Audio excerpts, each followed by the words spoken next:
kanti umthetho wejele uthi uma kukhona ushukela ozongena kufanele lo shukela uvulwe uqaqwe uthelwe ebhesenini ubonakala ukuthi anginalutho phakathi bese uyabuyisela.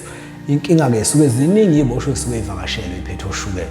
So ke amaphoyisa ayebona ukuthi soqeda nini lokhu sithulula ushukela ngawani ngoba bonke labantu baphathele ushukela siyoqeda nini egcine engakwazanga ukusesha lokho bese niyakwazi ukuthi niyangenisa.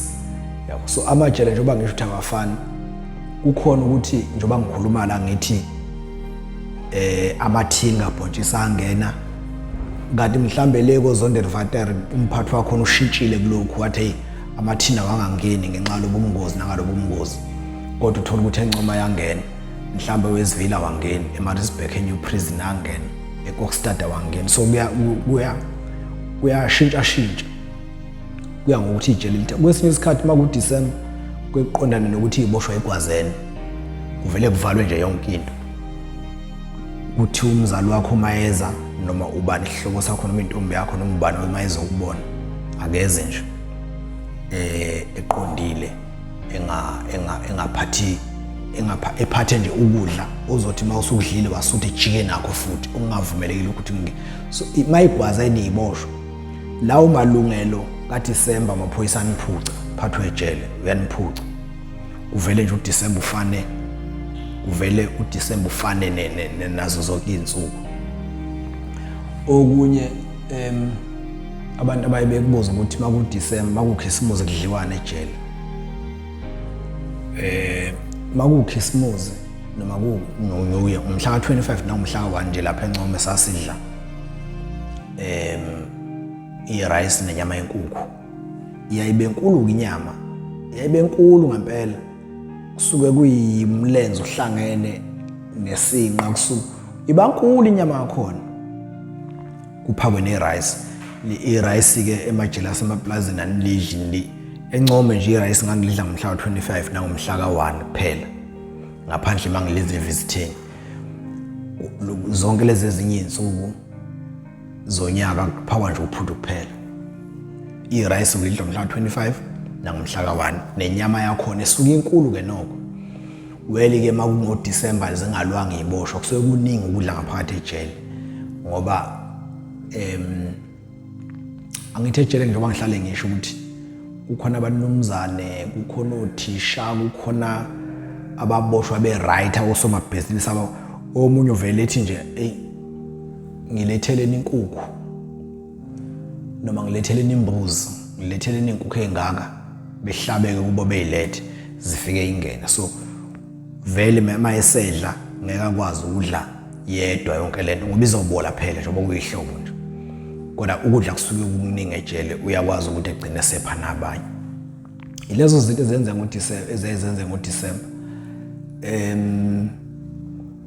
nokugwazana ke ejele ukuphakama nani akumise ukuthi uDisemba nangu Khisimusi nje kuyaphakanywa iboshwa ziyaphakama nje nankinga isebenza mayisuke isebenza ziyaphakama nje nankinga igwaza iboshwa kube ungaphansi ongaphezulu uKhisimusi kunjalo kuvalwe thaqa ijele.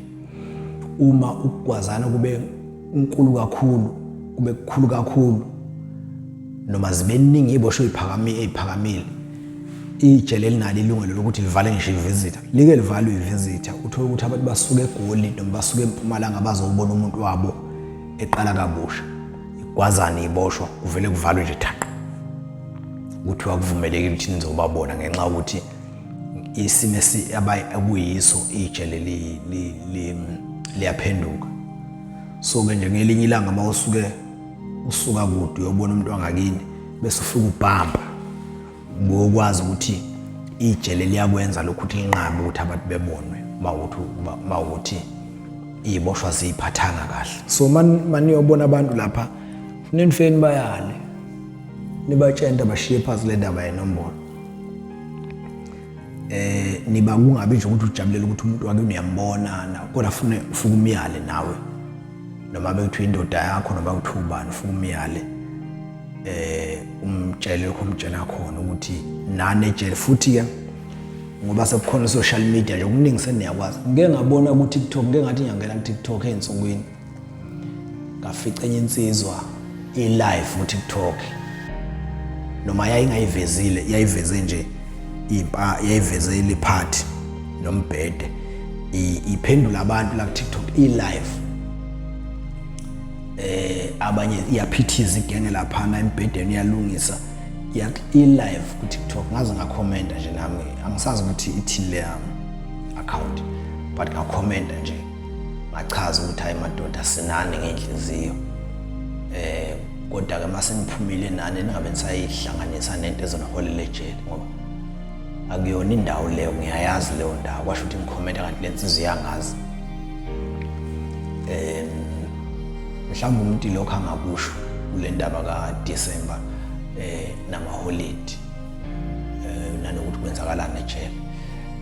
Leso sikhashana ke mawusuku uboshiwe kuba imizuzwana nje le ndaba yamaholide, uvela kuba umzuzu khona lapho ubona sekuJanuary impela sibuyele esimeni sayo, seniyashizila nje, ziyakhala, ziyaphakama ibosho, ziyakhala nje. So akuyona into osuke uyijabulela. Ngaphandle ke kuyenzeka futhi abanye abantu, ngiyakhumbula nje ngo-2020 ngangizothola idate, mina idate ngayithola ngomhla ka-19 December. Insizwe engangiyithola nazo khona ezaphuma ngakusasa, khona ezaphuma ngomhla ka-21, khona ezaphuma ngomhla ka-22. Siwathole ngomhla ka-19 ama-date. Mina ngaze ngazophuma ngomhla ka-15, nganikezwa idate yangomhla ka-15 January. Ngathi mangilapha e-parole board, e-parole board ke ungena nga-1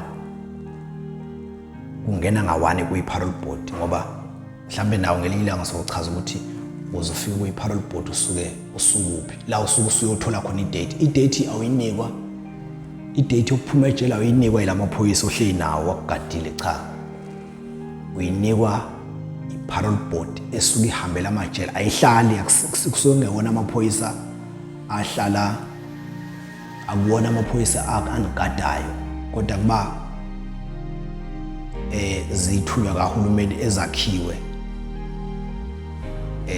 ama-officials akhiwe ilamajele ahlukahlukene abheka lawo majele. So inikwa ilelo board leli lisuke lifikile, liyafika ngalelo langa elifika ngalo, lihambe mhlawumbe after 4 months 5 months libuye liphinde lizofuna abanye asebelungela ukuthi bengaphuma libanika ama-date.